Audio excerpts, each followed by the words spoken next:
Empress Wu, who was the first emperor of China and who was so excited by the teachings of the Avatamsaka Sutra that in her exuberance, she wrote that verse, and we say it now. Before it's said all over the world before the Dharma teaching comes forward, which is pretty cool, I think. I'm trying to figure out how to. Excuse me. Maybe I'll figure it out. Maybe I won't. One never knows. Maybe I'll give up. Okay, I gave up.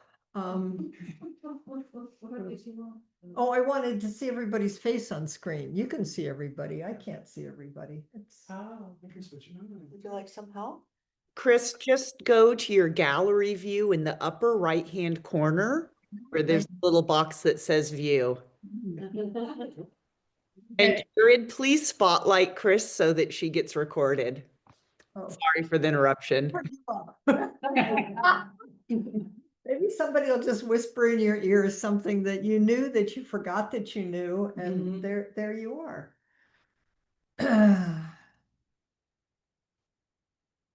So a couple of reminders. We are we is this week 4?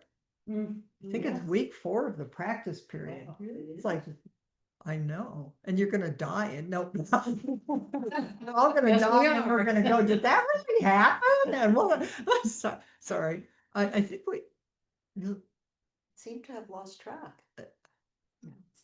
maybe it's week 3. Anyway, it's moving. It's week 3. I just did that to scare you. So be in touch with your practice period partner. If you're in the practice period, whatever your intentions are, stay with them and see where they take you. And we're staying with the Avatamsaka Sutra, and we are beginning the 10 Bodhisattva Grounds, chapter 26 this evening, and we'll see where it takes us. But I also want to, there is on Thursday, there's a teach-in from 3 to 4. There are speakers, live music, and what did they say? I keep forgetting. Grassroots theater at the door to the jail where they ICE has taken and would take people in a statement of pretty much a statement of solidarity with, we understand what's happening. We understand there are people who are terrified, and we're just here. And there are flyers up there if anybody. And there are flyers up there. And if you don't want to go, I mean, everybody do what you're called to do. There's also a petition that you could see, it's right there. There's a code where you could just sign and say, yeah, please, just county, do everything you can to support people, help keep them safe. The teaching is from 3 to 4, and the rest of it's, I think, from 4 to 6. And the address is 562 Russell Street, Santa Rosa. Which brings us to the 10 Bodhisattva Grounds.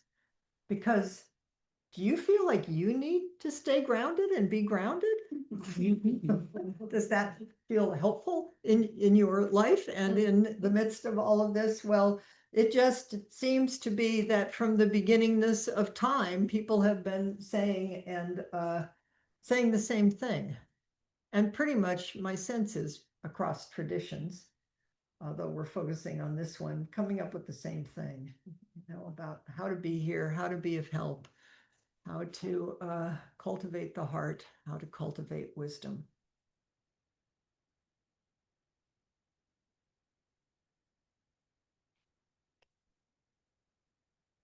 So we're doing the first ground tonight.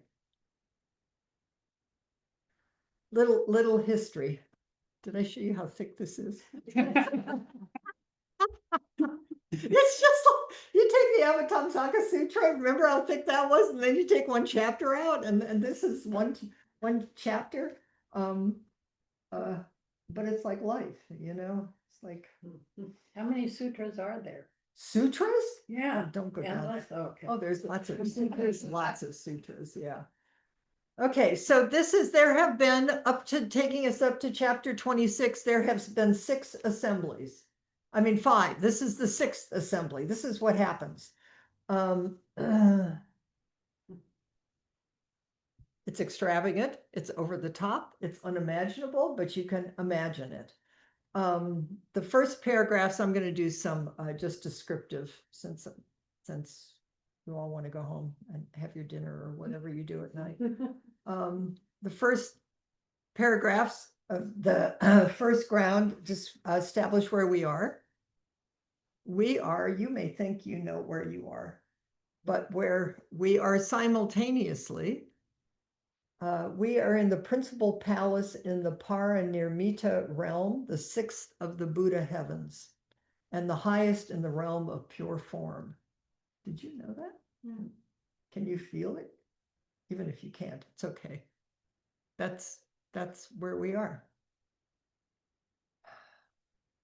And then it goes on to say, if you're in this realm, a description of how refined the practice is, how great our dedication is to be here. And then they give a list of names of all the assembled bodhisattvas, which we just did. We just named all of us. Now, this may not be how everybody interprets this chapter. Because I didn't want to do this for years. I kind of fought with it because it's the idea that there are bodhisattva stages and you go through each stage, you know, each one's higher than another. It's kind of like the idea that we all have to keep breaking down with the precepts is you can get it right or you can get it wrong, and you have it or you don't have it, and you're a good person or you're a bad person. But we're entering this from the place of we are already here.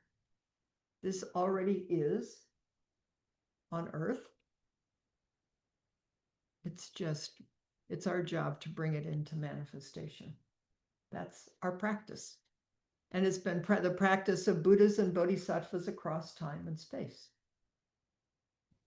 So good work. We have something to do with this one precious life.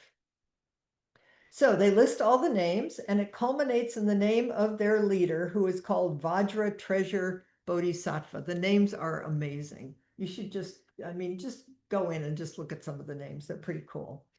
So now we're told that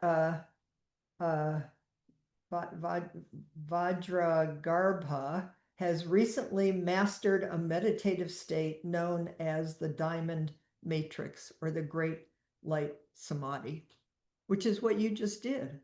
No. I bet you had a moment where there was, even if you didn't know it, it was there. We're in a diamond matrix. So then, as if that isn't enough, Vajragarbha enters a deep samadhi, a deep meditative state. Maybe some of you were doing this in your deep meditative state. And then there's a light that comes out of Buddha's. So kind of like a third eye. Nobody ever calls it a third eye, but it sure looks like a third eye in terms of where it is on all the Buddha statues. It's a dot on the forehead. And in this deep samadhi, this bodhisattva experiences that the Buddha is illuminating all of the universe. So the whole universe is lit up. Did you have that in your zazen? You don't think that's funny? The whole universe is lit up. Maybe for a moment, you just had a moment where you dropped a sense of me and worry and what's that sound and what's going on. And there was just a sense of just illumination, just for a moment. And then, it's like we come back down to earth again. So it's all lit up. The Bodhisattva emerges from samadhi and enumerates the 10 grounds or stages or bhumis of enlightenment. And this is what is said. Children of the Buddha, what then are the grounds of knowledge of a Bodhisattva Mahasattva? Children of the Buddha, there are 10 grounds of knowledge of the Bodhisattva Mahasattvas. All Buddhas of the past, future, and present have proclaimed them, will proclaim them, and do now proclaim them. In this same way, I too proclaim them here. What then are these 10? First, the ground of joyfulness.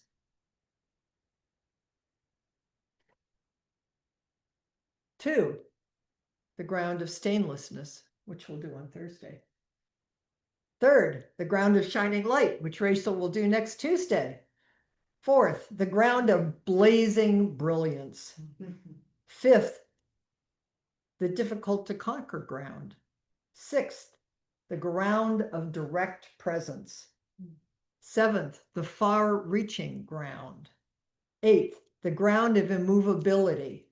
Ninth, the ground of excellent intelligence. And 10th, the ground of the Dharma cloud. And then goes on to say again, this has been proclaimed by Buddhas across time and space. These different grounds, these different access points in this diamond matrix of alive and of practice. The Buddhas have said them in the past, they'll say them in the future, and they'll say them now. So it's happening now, but it's also somebody's sitting in a Sangha someplace in the future, and this is being preached and taught, and somebody's in a Sangha in the far distance past, and it's echoing across time and space.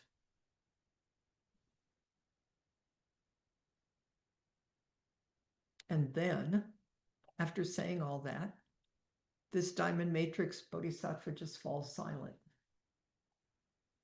And the assembly is a little upset. It's like, are you just going to lay that on us and you're not going to tell us more? Now, we know in Buddhism that you have to ask 3 times. You know that? The admonition that you should ask three, because if you ask 3 times, it means you really want to know it. But the Vajra Diamond Matrix Bodhisattva, what he says in between after each one is he says that these are really hard teachings to understand. And I'm not withholding information, I'm doing it out of compassion because you might get confused. In fact, maybe some of you have been a little confused by the Avatamsaka Sutra. Maybe you felt a little bit, I don't know, I've felt a little bit in the last, I mean, it's the events of the world, but it's also the Avatamsaka Sutra I mean, I'm not walking into walls, but it's like, it does sort of scramble your cellular awareness in a certain way. Am I the only one who's saying this? Is it opens up something and you're here, but there's an awareness of something bigger too.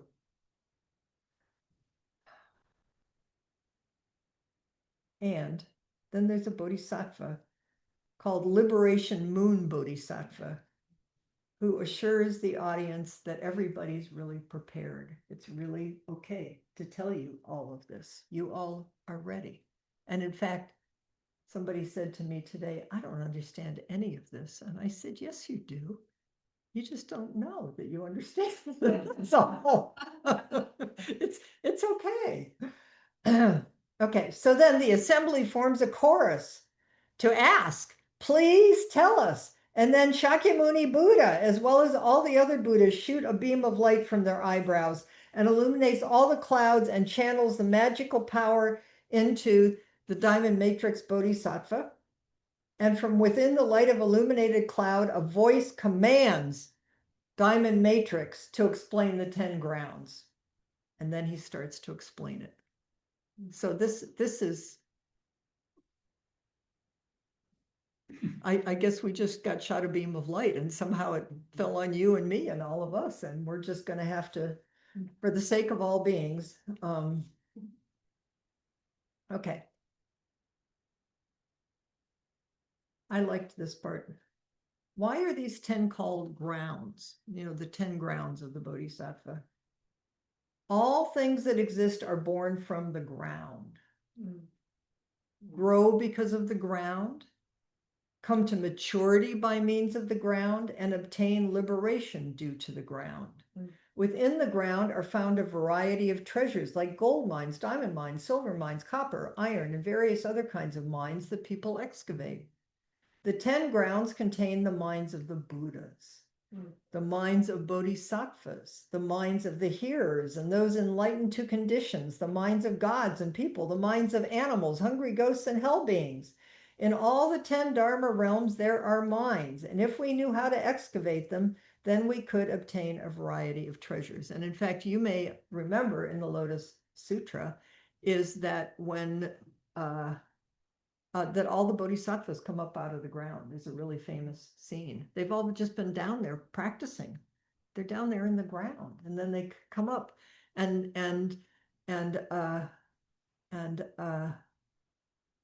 because I can't remember exactly now, but the feeling is all the Buddhas and bodhisattvas really want to come down to earth to help on earth. And the response is no, we're already here. There's plenty of help already here. And then they all come up out of the earth. So here we are. We're all practicing in the grounds of our own karma, our own life, our own conditions. And all of these 10 grounds, we are already practicing and waking up in. And in any given moment, it arises exactly what's needed through each one of us and through causes and conditions. There are Dharma doors. Each of the 10 grounds has Dharma doors, and there's an interconnection between them. And if we want to develop the Bodhisattva path, we do it through development and maturation of the Dharma doors of the 3 grounds.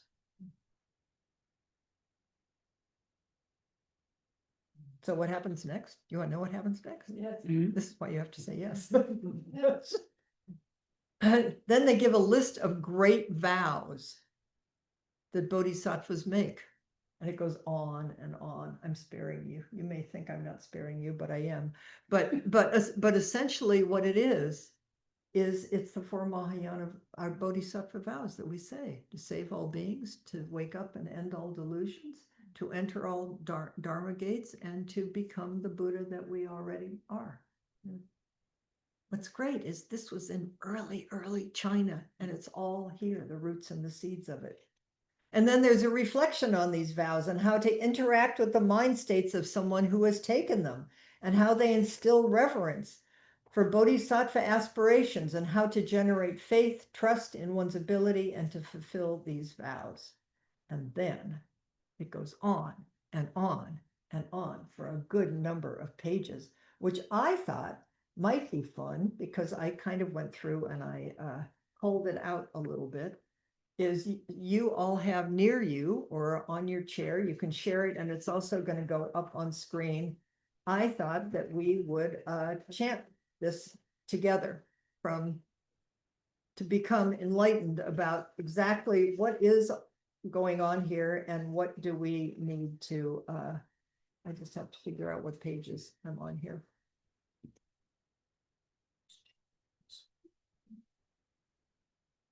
What do you have on the first thing? Do you have mental qualities or the 10 grounds? You have the first ground? Let's skip that and go down to the mental quality. Oh, there it is. It's right there. Oh, no, let's go to the very top. Oh, the first ground, the joyfulness ground. Oh, there it is. Okay. Let's chant. So I'm going to say the first ground, the joyfulness ground. Let's chant it. A child of the Buddha, abiding in the ground of joyfulness. The Bodhisattva is completely endowed with abundant joy, abundant pure faith, abundant fond delight, abundant happiness, abundant exhortation, abundant vigilance, abundant valiant fortitude, abundant disinclination to disputation, abundant harmlessness, and abundant disinclination to anger. The basis for the ground, for the Bodhisattva's joyfulness, a child of the Buddha, the Bodhisattva dwelling on this ground of joyfulness, becomes joyful due to calling to mind the Buddhas, becomes joyful due to calling to mind the Dharma of the Buddhas, becomes joyful due to calling to mind the Bodhisattvas, becomes joyful due to calling to mind the conduct practices by Bodhisattvas, becomes joyful due to calling to mind the pure paramitas, becomes joyful due to calling to mind the exceptional supremacy of the Bodhisattva grounds, becomes joyful due to calling to mind the indestructibility of the Bodhisattvas, becomes joyful due to calling to mind the Tathagata's teaching of beings, becomes joyful due to calling to mind the ability to cause beings to acquire benefit, and becomes joyful due to calling to mind entry into all Tathagata's knowledge and skillful means. She also has this thought, I become joyful due to turning away from and abandoning all worldly states. I become joyful due to drawing close to all Buddhas. I become joyful due to departing from the grounds of the common person. I become joyful due to drawing near to the grounds of wisdom. I become joyful due to eternally cutting off any vulnerability to enter the wretched destinies. I become joyful due to serving as a place of refuge for all beings. I become joyful due to seeing all the Tathagatas. I become joyful due to being born into the domain of the Buddhas.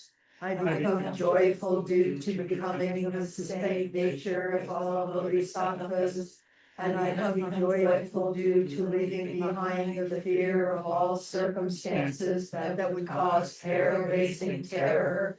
The mental qualities and faith gained by the first ground Bodhisattva, a child of the Buddha, once the Buddha has brought forth such vows as these, then it succeeds in acquiring the beneficent mind, the gentle mind, the adaptive mind, the serene mind, the subdued mind, the quiescent mind, the humble mind, the harmonious mind, the unmoving mind, and the unsullied mind.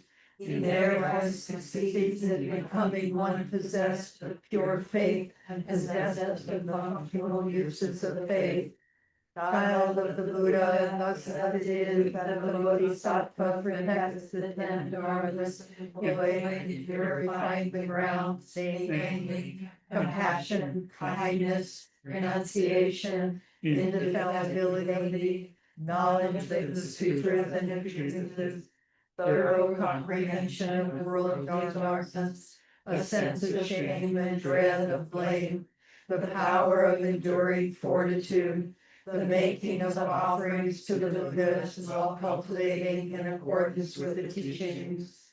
The Bodhisattva's 4 means of attraction and mindfulness, even while pursuing the practices of giving, pleasing words, beneficial actions, and anoint endeavors, in all these works that they carry out. He never departs from the mindfulness of the Buddha. He never departs from the mindfulness of the Dharma. He never departs from the mindfulness of Sangha. He never departs from the mindfulness of the Bodhisattvas engaged in the same practices. She never departs from mindfulness of the Bodhisattva conduct. She never departs from mindfulness of paramitas. He never departs from mindfulness of the grounds. He never departs from the mindfulness of the powers. He never departs from mindfulness of the fearlessnesses. He never departs from mindfulness of the dharmas exclusive to the Buddha. And so forth, we come because of the departing to the mindfulness of their quest to achieve the fulfillment of the knowledge of all modes and cognition of all. Okay, and the final, then there's a summation of all of this, and I'll just read you the last couple paragraphs. Thus, she, we can move the genders around here, teaches the beings in 100 lands, enters 100 gateways into the Dharma, knows the events occurring for 100 kalpas and manifests 100 bodies therein, and manifests 100 bodhisattvas to serve in each of their retinues. And if they avail themselves of this sovereign mastery over the power of vows, they may extend their capacities beyond this to incalculable numbers. I have provided here a summary description of, but a minor measure of this ground's meanings. If one wished to comprehensively distinguish them all, one would never finish it even in a koti of kalpas. That's a long time. The supreme path of the Bodhisattva benefits all of the many types of beings. I have hereby now concluded the explanation of such dharmas as the first ground, as these. So I thought, just in case we were a little confused, dazzled, overwhelmed, thinking, yeah, well, that's nice, but it doesn't have anything to do with me. I thought that I would bring just for a moment. Do you remember the Book of Joy? Yeah. These are living bodhisattvas. Yeah. And if you've seen this book, or maybe you want to see it, I mean, these are both human beings who have known more than their measure of sorrow and seen more than their measure of suffering. And there is just joy. Right? I mean, so what is this? I mean, I think we really have to be curious here, because the cynical mind could, yeah. But so I will just I'll just read to you. They came up with the 8 pillars of joy, which my guess isn't so different than what we just read. Yeah. Perspective. There are many different angles. Humility. I try to look humble and modest. Humor. Then they laugh at themselves. No, laughter. Joking is much better. Let me just see if I can. The Dalai Lama seemed amused by everything that is going on around him. Takes pleasure in whatever is going on, but not taking anything too personally and not worrying or taking offense at anything that is happening. Boy, there's a practice for you. Don't take it personally. The minute you take it personally, you know, which you will. You've lost it. Take a breath. Acceptance. The ability to accept our life in all its pain, imperfection, and beauty. It's the opposite of resignation and defeat. 5, forgiveness. Freeing ourselves from the past. Brother David Steintel Rost, it is not happiness that makes us grateful, it is gratefulness that makes us happy. Compassion. Too much self-centered thinking is the source of suffering. A compassionate concern for others' well-being is the source of happiness, said the Dalai Lama. And the 8th ground, generosity. We are filled with joy. Interesting. This enters through joy and generosity, and they, as their 8th one, full circle. The Archbishop had used a beautiful phrase to describe this way of being in the world. Becoming an oasis of peace, a pool of serenity that ripples out to all those around us. When we have a generous spirit, we are easy to be with and fun to be with. Be less self-centered, less self-regarding, more self-forgetful. Then we do not have anything to prove. We do not need to be seen in any particular way. We have less pretension and more openness and honesty. This naturally brings ease to those around us. As we have accepted ourselves, our vulnerabilities, our humanity, and we can accept the humanity of others. I would posit that these aren't so different. But you may have other ideas. So let's go into small groups. Maybe there's something in the chant that some words that caught you, or some words that triggered you, or something that inspired you, or whatever. What would you like to say about joy and joyfulness? And Anything else you might want to